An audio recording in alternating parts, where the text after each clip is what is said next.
Ulay di channel YouTube Tale Trias Info. Saat ini saya bersama dengan Pak Abdurrahman Saleh, Ketua DPRD Sultra. Kami mau coba berbincang-bincang tipis soal tenaga kerja asing yang sempat menimbulkan kontroversi secara nasional di Sulawesi Tenggara ini. Tadi sebelum ini direkam, beliau mengatakan masyarakat Sultra itu bukan anti investasi, tetapi mereka ingin keberadaan tambang itu memberikan dampak besar bagi mereka. Seperti apa? Sekarang kita langsung tanyakan sama Pak Abdurrahman Saleh, Ketua DPRD Sultra. Gimana Bang Anda soal tenaga kerja asing ini yang sempat mencuat, menimbulkan kontroversi, gaduh, ya kan? Karena katanya tenaga kerja asing dari Cina lah terutama itu sempat menimbulkan kegalauan masyarakat di Sultra. Seperti apa Bang sebenarnya? Ya, semangat kita sebetulnya bagaimana masyarakat bisa menikmati sumber daya alam yang ada di Sulawesi Tenggara. Jadi sekali lagi seperti yang Adinda katakan, kita nggak anti asing dan seterusnya, tetapi mereka nanti betul-betul bisa merasakan, menikmati dan memanfaatkan sumber daya alamnya. Kalaupun ada investor yang masuk atau siapapun itu, maka kita harapkan nanti mereka tidak sudah sebagai pekerja kasar aja, tetapi mereka nanti ada transfer ilmu, transfer skill yang pada akhirnya nanti mereka bisa outcome pendapatannya itu jauh lebih baik lagi. Kedua, tata kelola sumber daya alam kita itu harus berbasis lingkungan, kemudian juga sustainable, yang tata pasca tambang dan seterusnya. Nah, anak-anak kita ini generasi ke depan tidak bisa nanti kita mewariskan sesuatu yang salah. Jadi kita harapkan dengan keberadaan eksistensi tambang ini, maka putra-putri anak-anak kita di Sulawesi Tenggara bisa terlibat mereka, dan sekaligus juga sebagai bukan digaji tikus mati di lumbung padi, tapi bagian dari bagaimana mereka bisa menikmati hasil jerih payah dari sumber daya alam ini, termasuk pendapatan-pendapatan yang mereka rasakan. Tidak lagi yang saya perjuangkan adalah tidak lagi mereka nanti bercokol di UMR hanya 2.200.000, lalu mereka bisa nanti membawa alat-alat berat, operator dan seterusnya.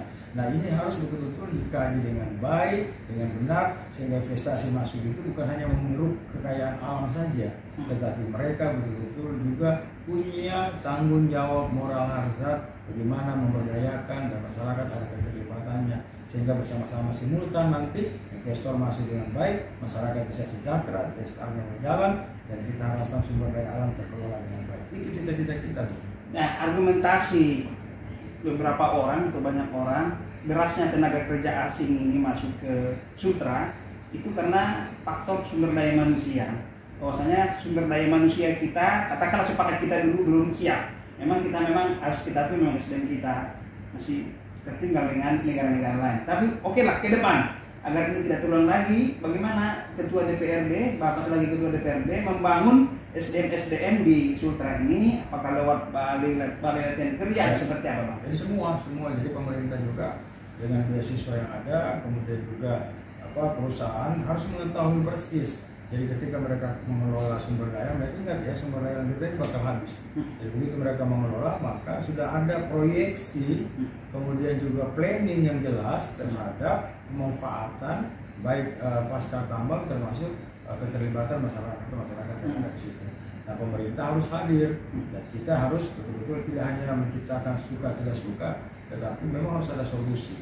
Solusi ini memang ada beberapa hal, termasuk dengan BLK beberapa kali kita diskusikan. Kita harapkan nanti mereka juga bisa melatih anak-anak didik kita, bukan hanya yang sifatnya tenaga kerja informal ini, tetapi juga langsung ke sektor yang dibutuhkan di wilayah kita. Katakanlah misalnya tambang.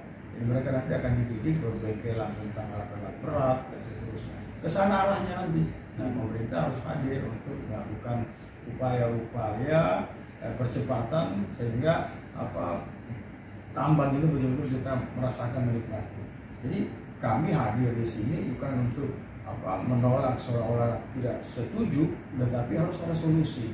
Dan kasihan anak didik kita, masyarakat kita, generasi kita dengan pengelolaan tambang yang sembrono dan tidak bertanggung jawab dan seterusnya.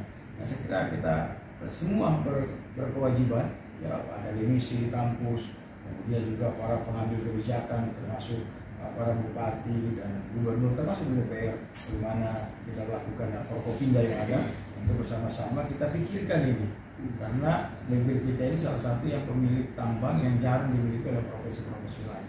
Jangan sampai kita nanti berakhir terhadap penderitaan. Kita tidak menginginkan itu, apalagi berbagai macam cara yang sudah dilakukan diinformasikan bahwa Sultra ini bagian masa depan Indonesia.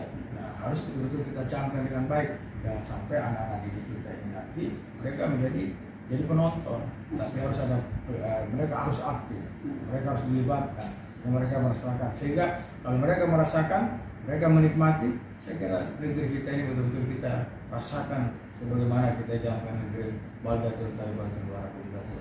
Jadi tadi menarik pemirsa, ada saya garis bawahi tadi pernyataan abang anda saya ini, bahwasannya tikus mati di lumbung padi. Dengan kata lain, beliau menentang masyarakat miskin di tengah alam yang kaya raya. Tetapi kalau bisa nanti suatu saat alam ataupun sumber daya alam seperti nikel kan sesuatu yang tidak terbarukan ya Bang ya. Seperti nikel ini. Kita nanti saya menunjuk Singapura.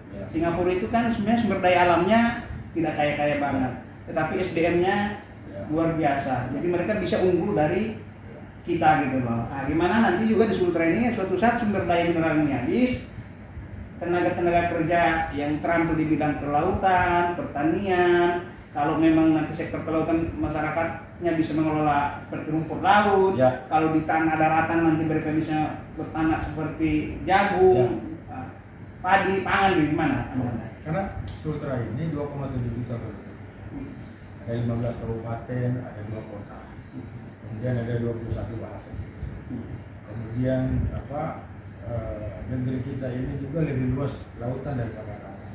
Lautan kita 68%. Dan berarti kita harus betul-betul pasca sumber daya alam yang dikelola ini, kita tidak bisa lagi menjadi stigma yang berada dari provinsi lain. Setelah tambang dikelola, mereka menjadi menderita dan berdampak lingkungan yang dahsyat.